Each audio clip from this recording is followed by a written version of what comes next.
Like competing itself, setting for competitions just adds a whole new amount of personal challenges. That is a live one, ladies and gentlemen. We're about to start the observation period.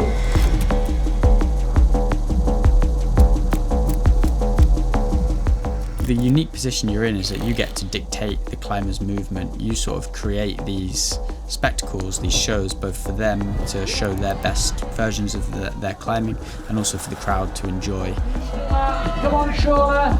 Ladies and gentlemen, Shauna Coxley. You've got to take a few gambles, but when they pay off, it's really, really rewarding.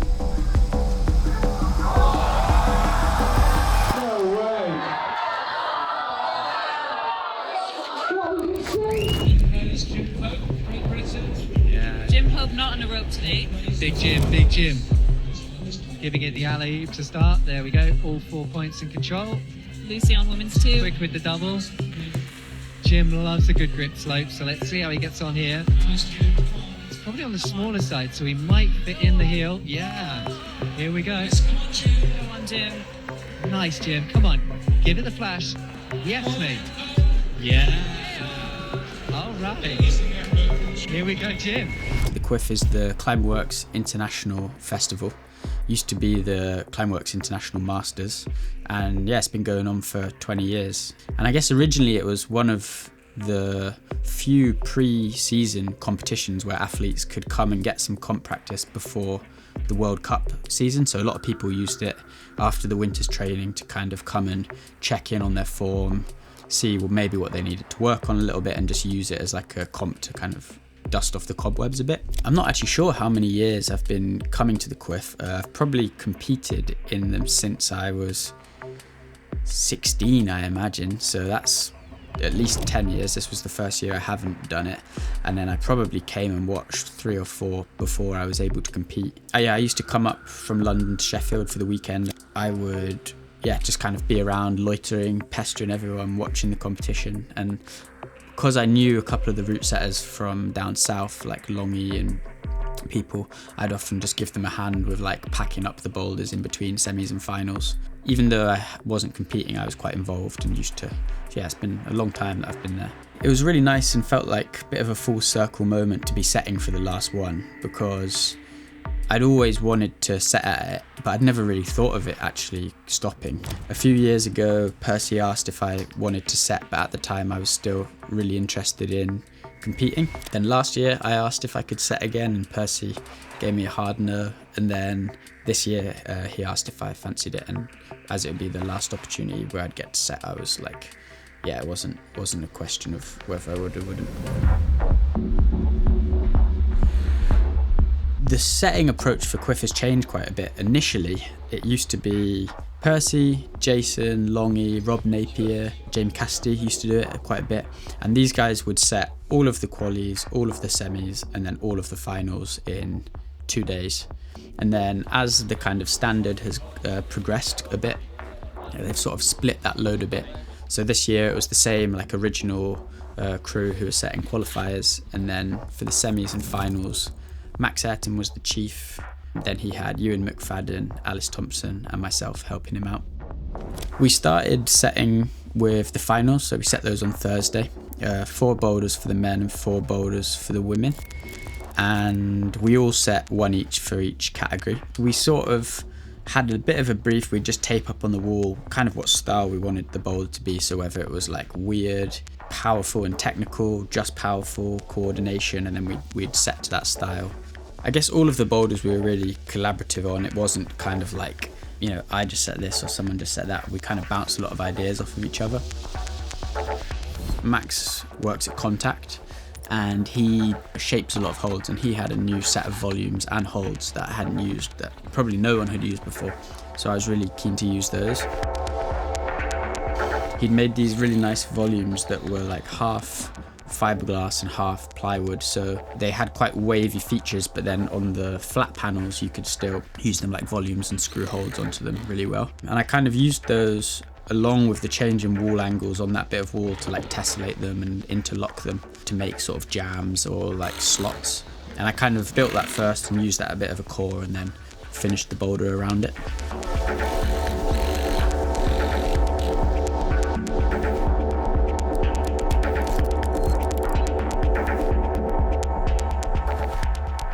Men's one, I've set on the comp wall at the works quite a bit. That little section is one of my least favourite bits to set on. It can be really fun and quirky, but you also have so many constraints because it's a very narrow bit of wall. You have an arete on both sides, so you have to be careful with if you put something on it. It can be really good, or if you don't put anything on, people can still use the arete, but you don't really want to black tape it because it just looks a bit messy. And then also the whole wall is built in a wave, so it's really hard to get holes to sit level on it. So there's a lot of things that you have to consider. And then again, Max had made like a new set of holes, which I was quite keen to try and use.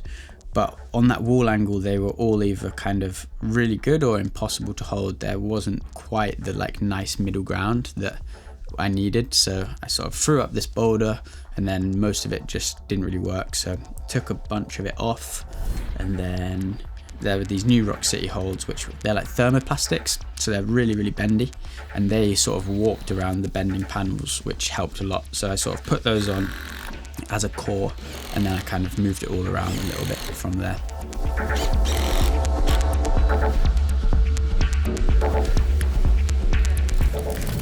It's a really good team to set with. Max, although he's super young, he's got a lot of experience. He's set at quite a lot of World Cups, so it was really cool to kind of be under his guidance and hear his opinions and points of views. Alice is great. I've climbed quite a bit with Alice. We went to Kyrgyzstan together in 2024. She's always a great person to have on a set. The days are really long, and when your energy levels start to drop, she's always just keeps it upbeat, and she keeps trying and testing the boulders through to the end. And then same for Ewan. Ewan's just like such a dark horse. He's such a weapon. He's so strong on the boulders. You take all the holes in finger, and then.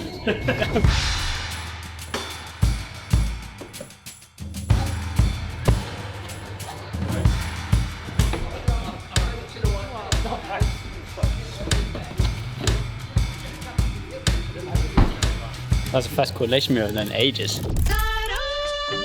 For me, M4 was probably my favourite boulder of the round.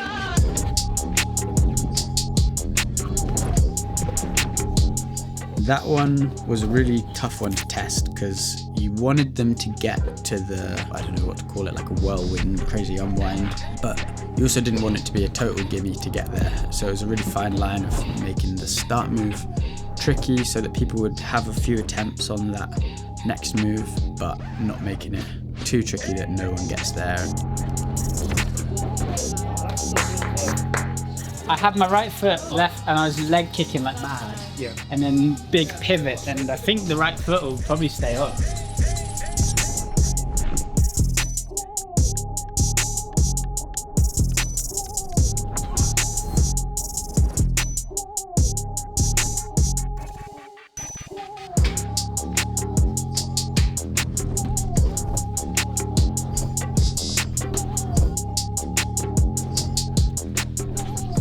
I really loved watching Ewan set throughout the competition because he just puts like a whole new level of thought and creativity into it that I hadn't really thought about, so it was quite inspiring for me to see that and then kind of want to take that away and do the same kind of thing with my own setting.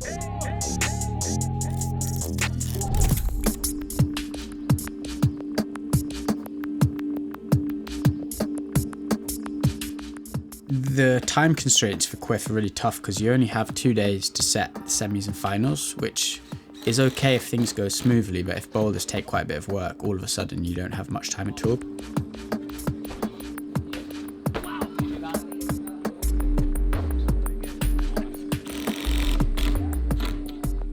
Maybe do the move. Things that. Yeah. Again. Okay, yeah. Yeah. At the end of the day on Thursday, we sort of got my one finished, and then we still had my men's one boulder to try, so we didn't even finish testing all of the finals boulders on day one. By the end of day one, I had a bit of an idea of like, I had the moves set, but it was just a bit, it wasn't that interesting. It was like, if you're strong enough to do it, you can do it. If not, you probably would struggle to operate on it. And I kind of wanted to add a little bit more of an element of risk to the boulder or some other complexity. And that's where I had those coconut holds that someone had sent me. So Maybe it's better than that red. Like on there, that thing's a joke now. this guy called Husk Holds on Instagram, he sent me those for my home board, but they were far too bad to hold on 45 degrees. And they were even bad footholds, so I sort of brought them in. At the minute, it's an overhanging coconut. Yeah. I think if it was like a little bit down. It was a vertical coconut. Yeah. Then it might be good. On those volumes, like stacked out, they were perfect because they're super slippy, so you had to squeeze really hard to hold them. If you squeezed too hard, you would like slip off. If you didn't hold them enough, you would slip off. And then it was the same with the feet. You had to apply like just the right amount of pressure. And I think just the novelty of them being coconuts kind of made quite a boring movement, or not boring, but in the sense there was just left, right, left, right, left, right, a very basic boulder. It added like a little bit more complexity and then subtleties to the moves.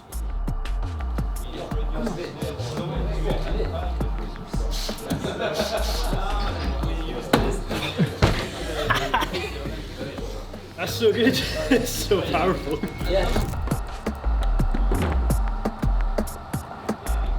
The core concepts, I guess, were the purple slab, and then me and Ewan shared setting M3, the blue power boulder. I was really happy with how the slab turned out. We did quite a bit of work. Max changed the top move a bit to make it just a bit more risky, and we had that like fast step up into the corner, which is quite unusual because you don't usually get that many corners on a competition wall, and it was really hard to find the balance point. You had to step your foot back onto a blind hold and kind of find this position.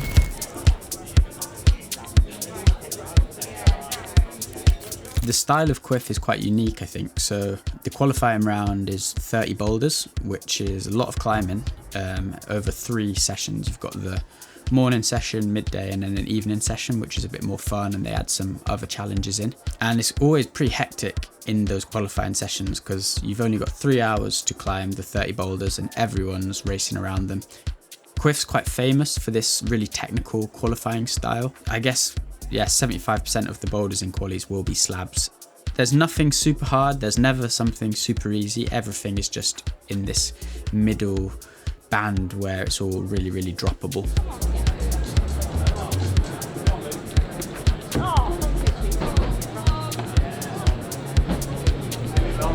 Did you get on video?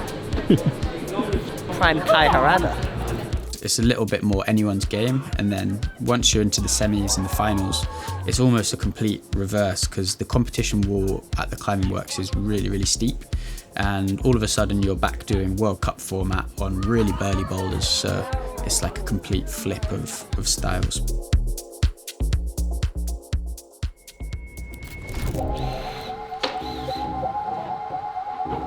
This morning we've come in, put all the semi-finals back up and made a few more tweaks just based on how the qualifying round went.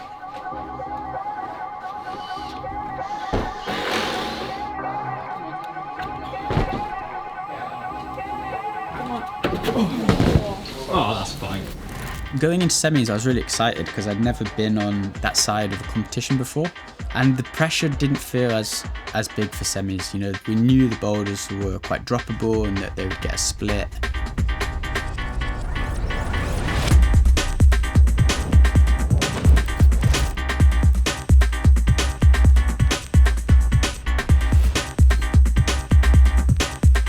Yeah, come on, good fighting here, Mika Mauem. Come on, Mika. So spike forward, hang it upside down from the foot, and then face planting. Good lad.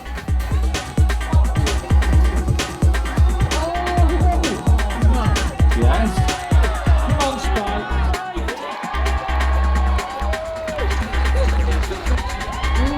Easy. Good rider. On that one, any move you could fall off and burn through attempts, so just pulling on and like smearing on that volume was tough, and then you had a hard stand up just to get established, and then a tricky step across onto a dual text volume.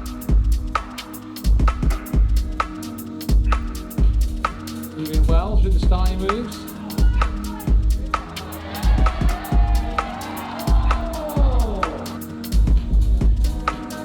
Come on, Max.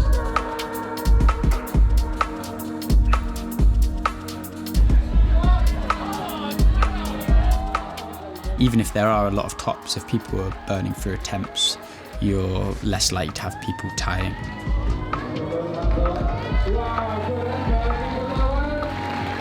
The blue was another boulder which I was really happy with actually. It turned out really well because people were just falling all over the place.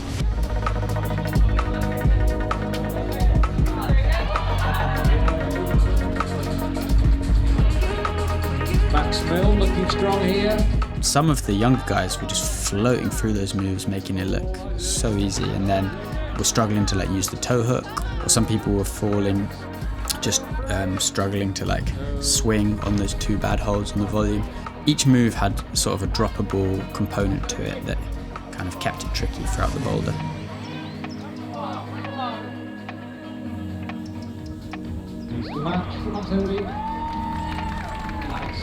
Everyone was climbing super well, super strong, seemed really switched on, especially Shauna. You know, she hadn't been competing for a while, but she came out and absolutely smashed it out the park.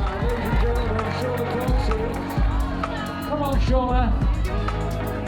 Come on, Shauna, keep going. Keep still out. Come on, Shauna.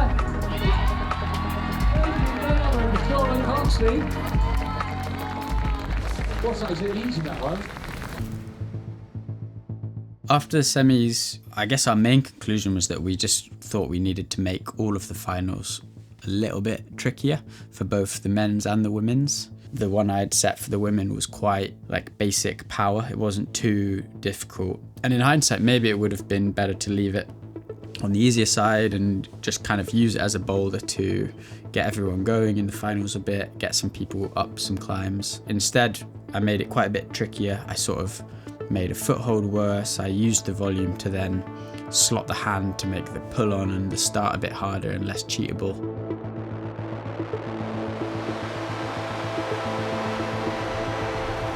Going into finals, I was definitely quite nervous for how it was gonna play out. And also, as my boulder was the two first ones, it was like people were only looking at those for a long time. So if you get someone come out and just smash the male boulder and then you just have 5 minutes of someone falling off the first move. On the women's, it's like not as good viewing. So I was kind of nervous about how they would pan out running at the same time, kind of thing. In the women's category, initially I thought that I'd maybe just overcooked it as no one was getting through the first couple moves. But then once we got to the final four, you know, Chloe, Shauna and Jenya, you could see the sort of strength level change, and they all got through that bottom bit and were putting in good attempts on the top.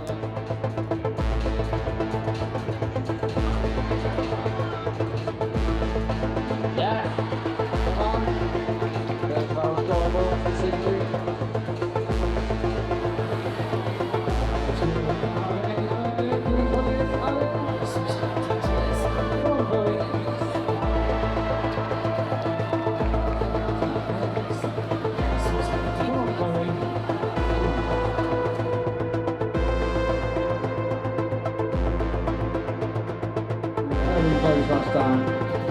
Come on, Shauna.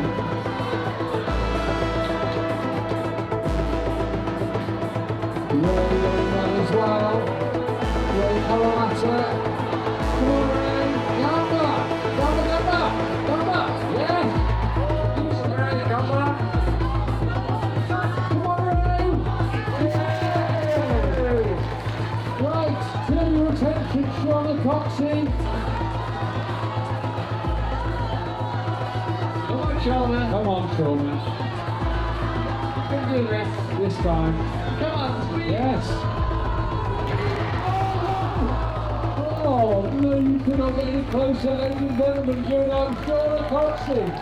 So very sharp. I think with Shauna and Chloe getting up onto those black pinches and dropping the last move, it was like a good show, and it kind of, anyone could have got ahead on that boulder, but by no one doing it, it sort of kept everyone in the same position going into the rest of the competition and left it very open. A similar thing kind of happened on the men's boulder. So out of the gates, the first climber was not getting super high on the climb, and I was thinking, oh, maybe I've overcooked it. But there's so many things that can influence it, you know, like nerves of coming out to the first boulder, or just the style not necessarily suiting you. Oh, he's got a problem with Jim's nuts straight away. You know, Diane came out and just like absolutely surgically took it down. On the women's boulder, we have Chloe Collier for Belgium Warwick in this afternoon's semi-final leg.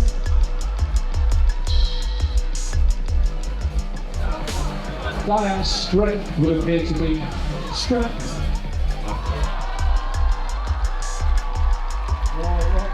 I mean, that's how I did it, yeah. And Max, you know, he found his way of doing it.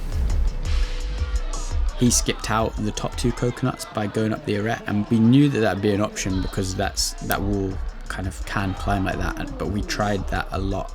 We all thought it wasn't possible. It felt so hard. I'm convinced it was harder than the way that Diane and Ray climbed it.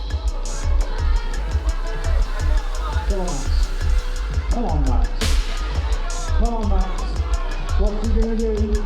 Come on, Max. Come on, Max.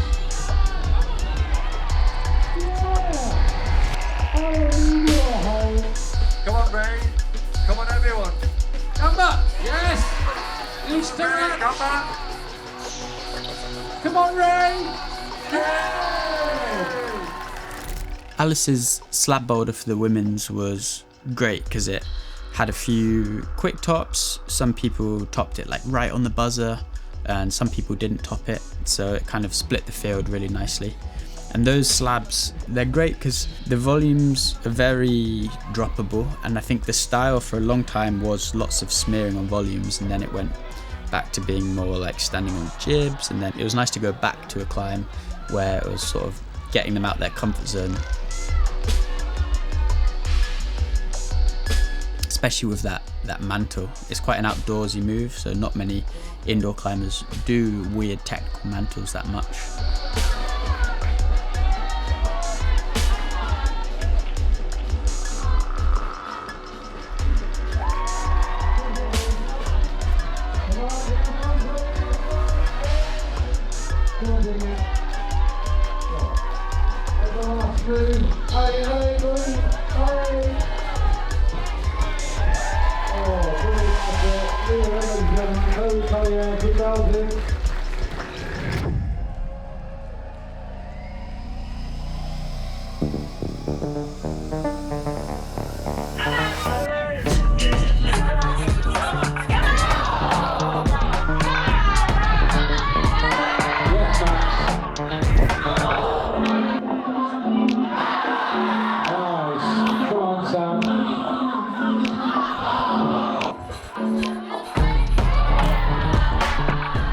Diane again was so strong. I don't think he ever fell on that first move.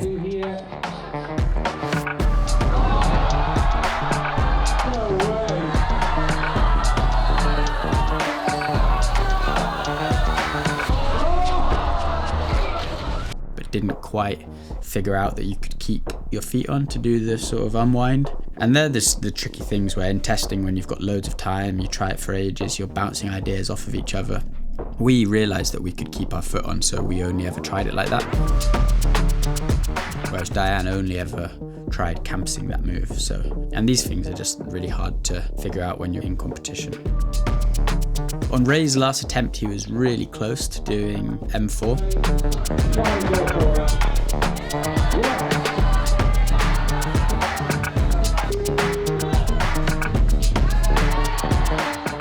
He figured out he could keep his foot on and did that unwind, and then did all the faffing around to get matched in.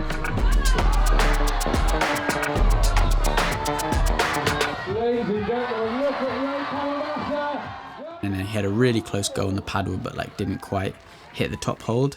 After all that showy stuff, we could have just put a more basic top in that might have secured someone getting to the top, but I really admired you and for, keeping it hard and allowing the climbers to have like a cooler way to finish the boulder or like express and show their climbing. It's like by giving them the harder challenge, you just let them show their like best ability.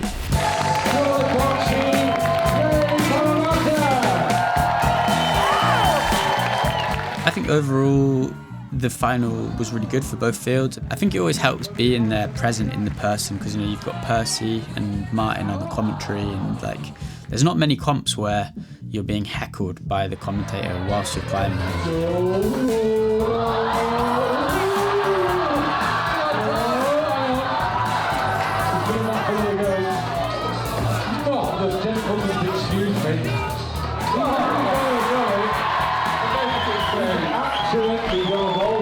There's just a really good atmosphere, and Sam's on the music, and like even if boulders aren't getting topped, people are just psyched to be watching hard climbing and cheering everybody on. It was great to see Shauna come back and win, I think 6th Quiff title.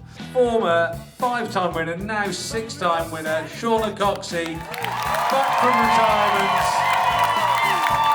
showing she's still got it.